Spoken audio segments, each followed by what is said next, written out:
तो स्वागत है आपका मेरे YouTube channel railway with Arvind में। तो आज हम एलडीसी डिपार्टमेंट को लेके आज एक नया टॉपिक कंप्लीट करने जा रहे हैं जिसका नाम है श्रम कानून यानी लेबर लॉ। तो चलिए हम क्वेश्चन नंबर फर्स्ट पर चलते हैं। क्वेश्चन नंबर फर्स्ट क्या कह रहा है? रेलों में श्रमिक संगठनों के सहयोग से उठाए जाने वाले विभिन्न मुद्दों और समस्याओं का समाधान करने के लिए बताए गए तंत्र का नाम बताएं। तो उसका क्या हो जाएगा? परमानेंट नेगोशिएशन मैकेनिट्री यानी स्थायी वार्ता तंत्र। क्वेश्चन नंबर सेकंड पे चलते हैं। स्तर 3 PNM क्या है? स्तर 3 PNM क्या है? तो ये हो जाएगा रेलवे बोर्ड स्तर, क्षेत्रीय स्तर और मंडल स्तर। क्वेश्चन नंबर 3 पे चलते हैं। वेतन और भत्तों का भुगतान बिना कटौती के नियमित करने वाले अधिकारी का नाम बताइए। तो ये हो जाएगा वेतन भुगतान अधिनियम 1936। क्वेश्चन नंबर 4 पे चलते हैं। वेतन भुगतान अधिनियम के अंतर्गत अधिकतम कितनी कटौती अनुमत है? तो इसका राइट आंसर क्या हो जाएगा? सहकारी सोसाइटियों को 75% और अन्य को 50% से अधिक ना हो। क्वेश्चन नंबर 5 पे चलते हैं। क्वेश्चन नंबर 5 क्या कह रहा है? असंगठित मजदूरों के अधिकारों की रक्षा के लिए कौन सा कानून है? तो न्यूनतम मजदूरी अधिनियम 1948।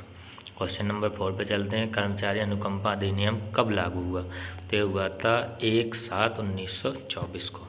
क्वेश्चन नंबर 7 पे चलते हैं। कर्मचारी अनुकंपा अधिनियम के तहत निजी और तौर पर या दुर्घटना के कारण तहत होने पर कितने दिनों का वेतनमान पाने का पात्र है? तो पूर्णतः या आंशिक विकलांग कर्मचारी को 3 दिनों की अवधि का।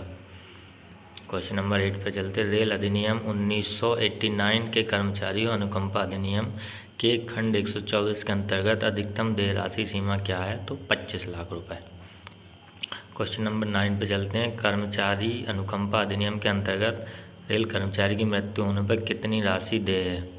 तो मूल वेतन का 50% उम्र के अनुसार या 1,20,000 रुपये जो अधिक हो।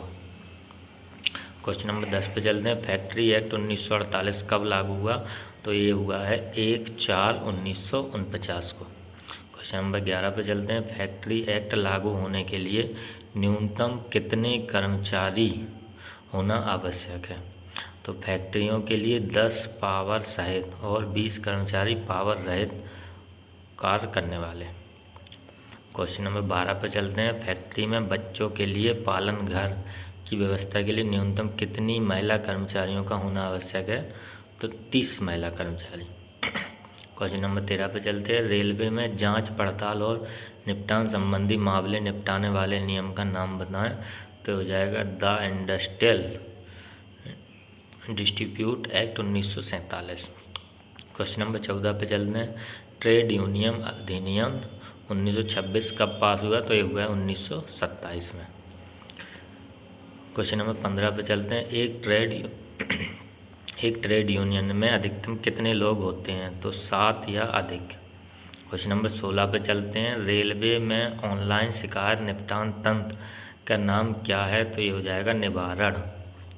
क्वेश्चन नंबर 18 पे चलते हैं। निवारण में शिकायत के निपटाने के लिए अधिकतम समय सीमा क्या है? तो 30 दिन। क्वेश्चन नंबर 18 पे चलते हैं। क्वेश्चन नंबर 18 क्या कह रहा है? IOD के मामले में कितने वेतन का भुगतान किया जाता है? तो IOD पहले 120 दिन LAP के अनुसार, शेष LHAP के अनुसार। क्वेश्चन नंबर 19 पे चलते हैं। रनिंग स्टाफ के विश्राम के लिए क्या नियम है? तो मुख्यालय में 16 घंटे का विश्राम और अन्य स्टेशनों पर 8 घंटे पूर्ण होने पर। क्वेश्चन नंबर 20 पे चलते हैं। विभिन्न श्रेणी में नियुक्त रेल कर्मचारी की ड्यूटी के घंटे कितने हैं? तो गहन ड्यूटी के लिए 42 तथा अन्य के लिए 48 घंटे सप्ताह में।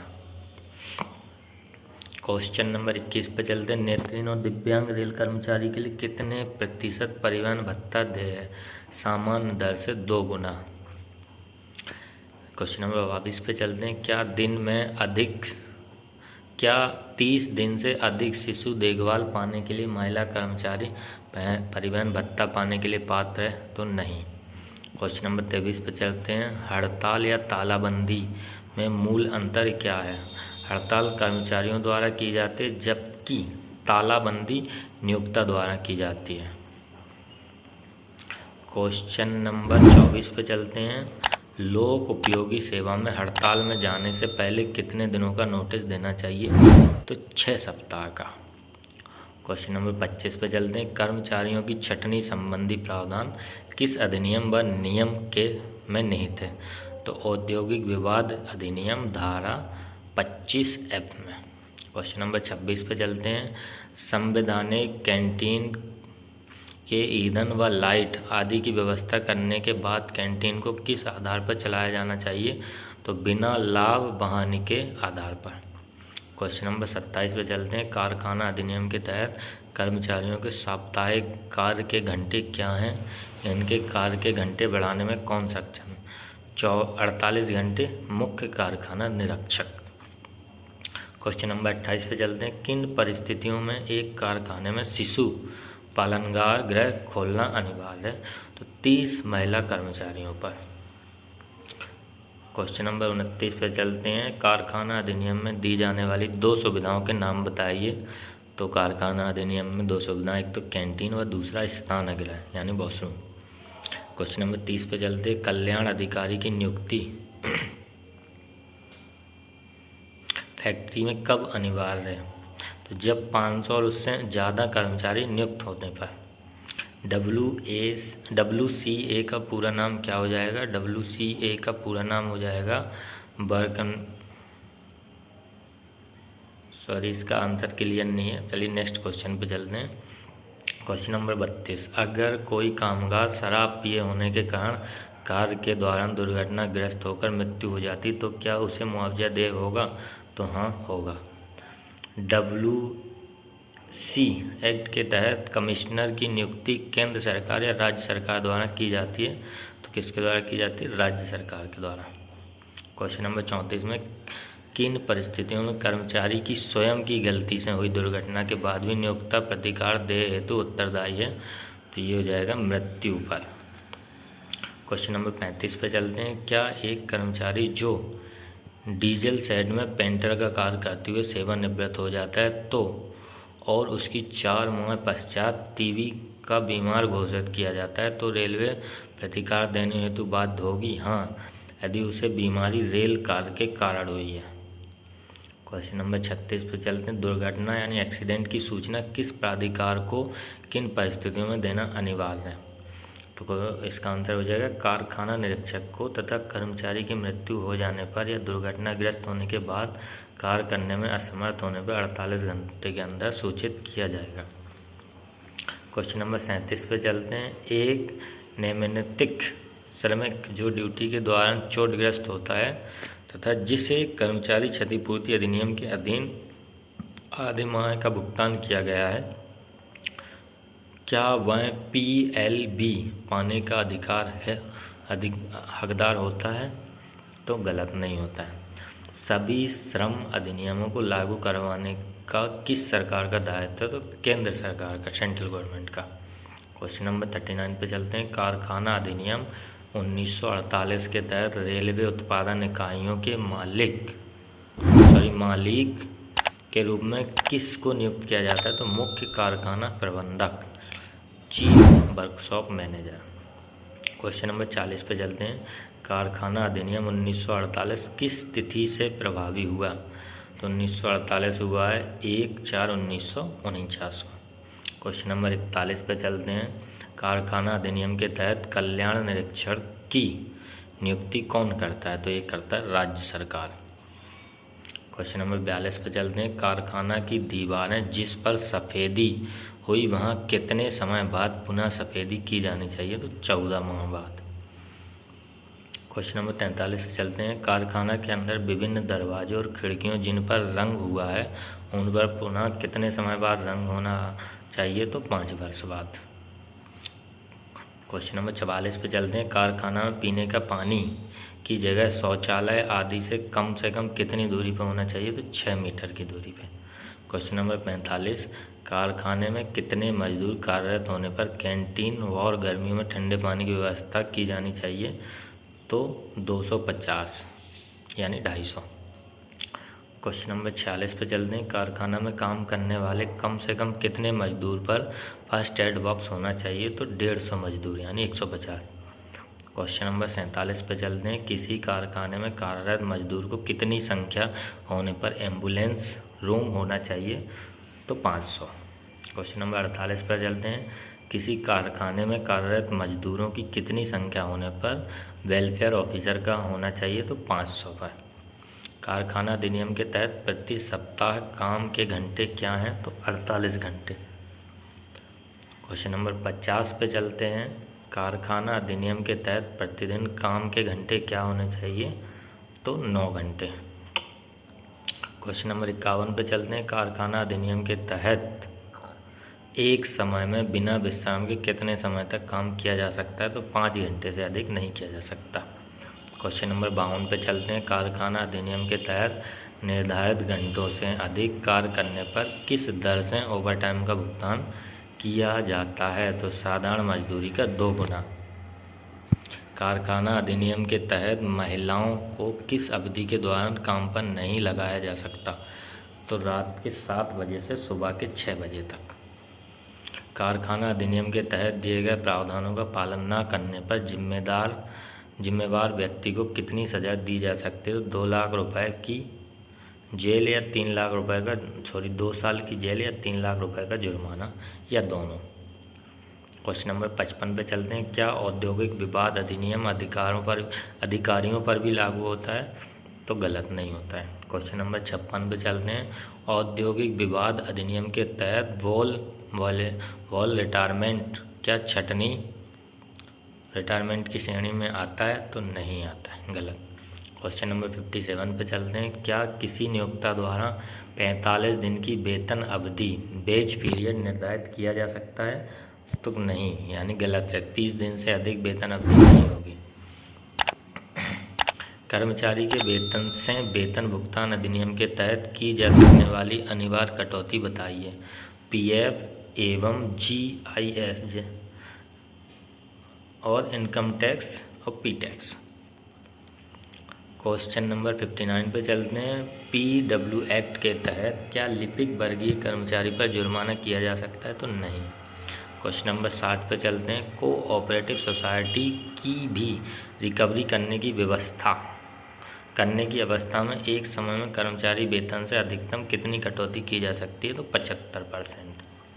क्वेश्चन नंबर 61 पे चलते हैं। कर्मचारी पीबी में निर्धारित ग्रेड वेतन में है और HOER से शासित है, क्या उस पर न्यूनतम मजदूरी भुगतान अधिनियम लागू होता है? तो नहीं होता है।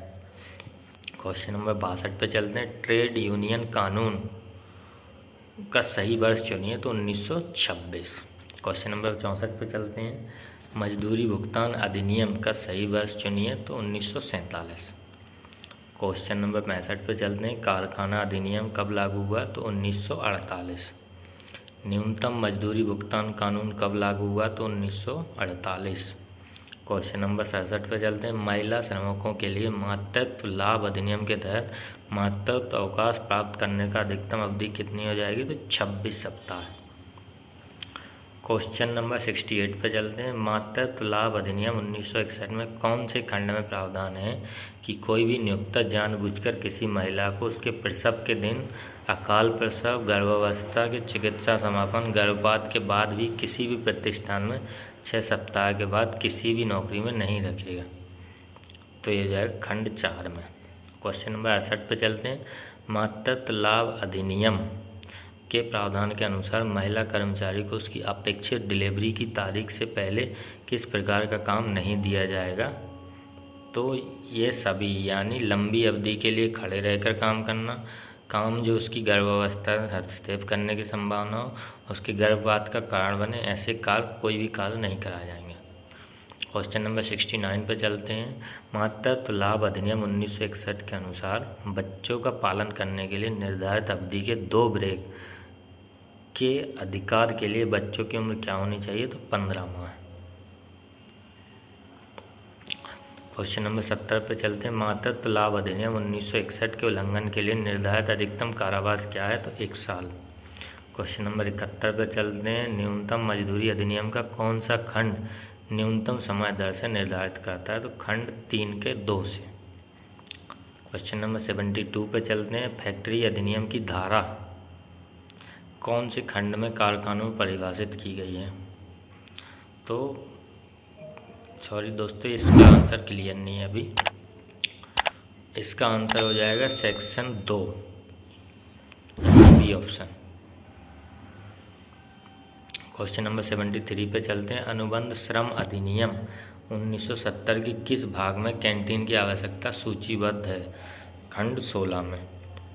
क्वेश्चन नंबर 74 पे चलते हैं। कर्मचारी मुआवजा अधिनियम 1923 के अनुसार किसे कर्मचारी के रूप में वर्गीकृत किया गया है? तो ये सभी, यानी रेल कर्मचारी, नाविक और विमान चालक दल। क्वेश्चन नंबर 75 पे चलते हैं। समान पारिश्रमिक अधिनियम के तहत कौन सा खंड समान काम के लिए पुरुषों और महिलाओं श्रमिकों को समान परिश्रमों का निर्देश देता है? तो खंड 4, सेक्शन 4। Question number 76। समान कार्य समान प्रकृति का कार्य शब्द किस अधिनियम में उल्लेखित है? तो समान पारिश्रमिक अधिनियम 1976 में। क्वेश्चन नंबर 77 पे चलते हैं। द वर्कमेंस कंपनसेशन एक्ट 1923 निम्नलिखित में से किस पर लागू होता है? तो कारखाने पे होता है, खदानों पे और रेलवे पे, ये सभी पे होता है। क्वेश्चन नंबर 78 पे चलते हैं। न्यूनतम मजदूरी अधिनियम का कौन सा खंड रोजगार में कर्मचारियों को देय मजदूरी की न्यूनतम दरों को तय करता है? तो इसका आंसर हो जाएगा खंड 3। क्वेश्चन नंबर 79 पे चलते हैं। पहला कारखाना अधिनियम किया गया था, मतलब कब लाया गया था? तो 1881 में। क्वेश्चन नंबर 80 पे चलते हैं। निम्नलिखित में से कौन मजदूरी भुगतान अधिनियम 1936 के तहत दी गई मजदूरी की परिभाषा में शामिल नहीं है? तो ग्रेच्युइटी। क्वेश्चन नंबर 81 पे चलते हैं। Trade union act 1926 trade union के कौन से पहलू को सूचीबद्ध करता है? तो ये करता है ये सभी को, जैसे उनके अधिकार, उनकी जिम्मेदारियां और उनका दायित्व। क्वेश्चन नंबर 82 पे चलते हैं। औद्योगिक विवाद अधिनियम 1947 के अनुसार किस प्रकार का कार्य व्यक्ति को कर्मकार की परिभाषा से परिभाषित करता है? तो इसका आंसर हो जाएगा ए सभी, जैसे कि कुशल या अकुशल, मैनुअल काम, पर्यवेक्षी कार्य और तकनीकी कार्य। क्वेश्चन नंबर 83 पे चलते हैं। जो व्यक्ति औद्योगिक विवाद के समाधान के लिए मध्यस्थता और विचार करता है उसे क्या कहा जाता है? तो उसे कहा जाता है समझौता अधिकारी। क्वेश्चन नंबर 84 पे चलते हैं। क्वेश्चन नंबर 84 क्या कह रहा है? तो बाल श्रम अधिनियम 1986 के तहत एक बच्चे के रूप में पात्र होने के लिए अधिकतम आयु क्या है? तो 14 वर्ष। क्वेश्चन नंबर 85 पे चलते हैं। बाल श्रम अधिनियम 1986 का कौन सा खंड बाल पद को परिभाषित करता है? तो खंड 2। क्वेश्चन नंबर 86 पे चलते हैं। कारखाना अधिनियम 1947 का खंड 49 किसके बारे में है? तो कल्याण अधिकारी के बारे में। तो चलिए दोस्तों, आज हमने लेबर कानून से जुड़े 86 क्वेश्चन कंप्लीट किए, जो कि हमारे सभी डिपार्टमेंटल एग्ज़ाम जैसे ऑपरेटिंग में एलडीसी हुआ, सीसीटीसी वगैरह सब एग्ज़ाम के लिए बहुत ही महत्वपूर्ण है। तो आई होप कि आपको समझ आया होगा, और मैं इसका पीडीएफ भी आपको प्रोवाइड करा दूंगा। यदि कुछ हो सकता है कोई आंसर गलत हो, तो यदि आपको उसका सही पता हो तो प्लीज़ कमेंट कीजिएगा। चलिए दोस्तों, थैंक यू।